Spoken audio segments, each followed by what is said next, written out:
How do you think Peter's feeling right about now? Probably. Oh, whoops.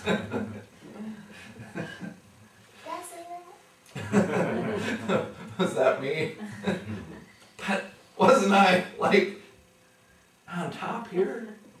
And then Jesus said to his disciples, "If anyone would come after me, he must deny himself and take up his cross and follow me.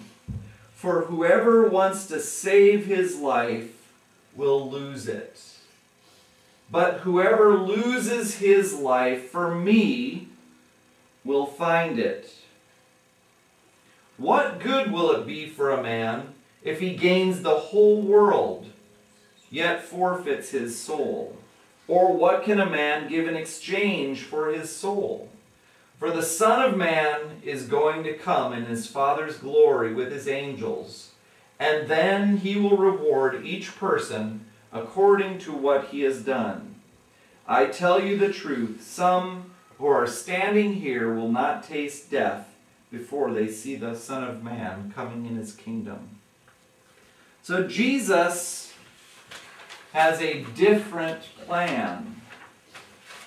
Peter was pumped up, saw that this was God, saw that he was the Christ, the Messiah, the ones that they had hoped for. Their vision of the Messiah would be that he would come in, he'd be the ruler, and he is going to be the ruler. But that wasn't yet. So right now, he is a servant leader. And he says, if anyone would come after me. So Jesus did what at the beginning to Peter? He says, follow me. And Peter did. So now here we have Peter a little bit later, who had been following him. And Jesus resets, as he is constantly doing, his understanding and expectations of what does it mean to follow me. Jesus now is calling Peter to a deeper relationship with him. And he's calling him to give up. Now, Peter gave up quite a bit when he began, right?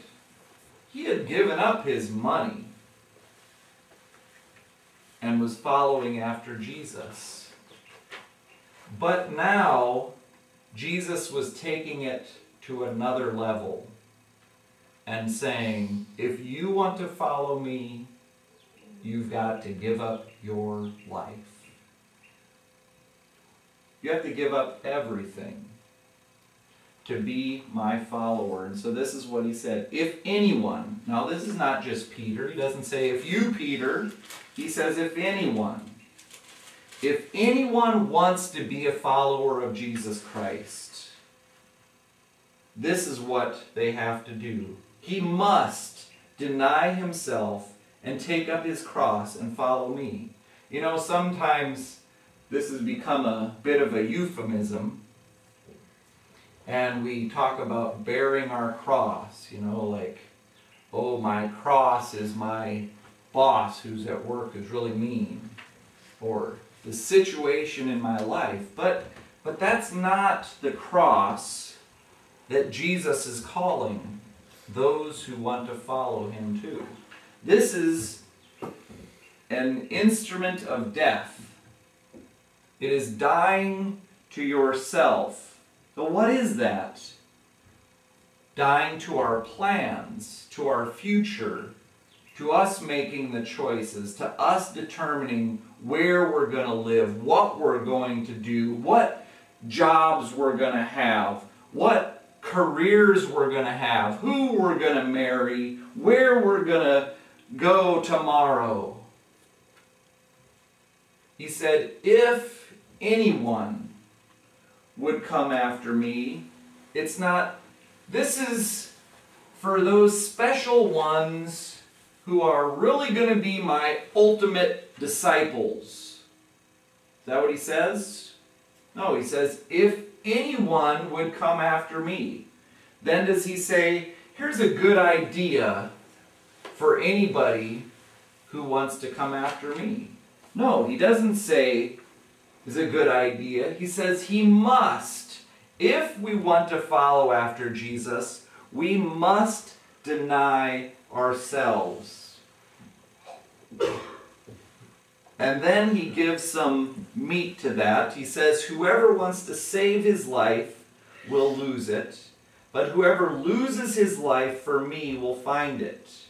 And he gives a specific example. He says, what good will it be for a man if he gains the whole world? So it's a matter now of Jesus resetting our perspective. What is it that we're living for? Now, I heard a really great analogy the other day. It's of a little girl who has some plastic beads as a necklace. You know, little kids can become really attached to a toy. And this little girl played with those beads and she loved those beads. And she wanted to hang on to those beads because they were her favorite toy in the whole world. So if you came as an adult and offered this child, hey, I'll trade you those plastic beads for these brand new real pearls, the child would say, no way. These are my colorful, pretty beads that I like. Forget that white, boring thing. This is my beads that I love to play with. And how much are we like that little child?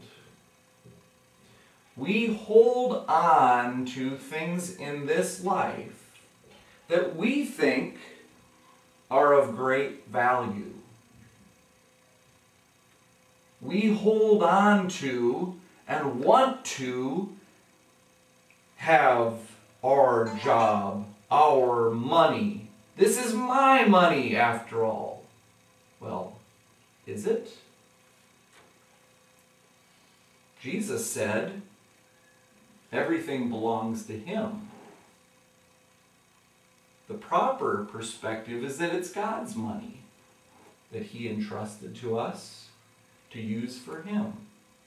How are we living in such a way? Are we still hanging on to those pearls? This is my time.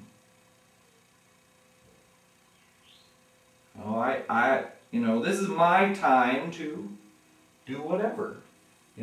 We have our things that we want to hold on to our time for, rather than doing the things that God has called us to do. So for instance, now a common scenario is, I know something in my life, and I was in my early married years, God calls a husband to love his wife. And I had been working in the church before I got married to Emmy, and I'm a kind of a person who, it's hard for me to say no when somebody asks me to help them. And so many times, when we were first married, I'd be out helping people in the church, helping to build a home for the unwed mothers, doing this music practice and this thing, but I wasn't living like I was married. And part of that responsibility, Jesus said, for me, the scripture says, for a husband to lay his life down for his wife, for his children.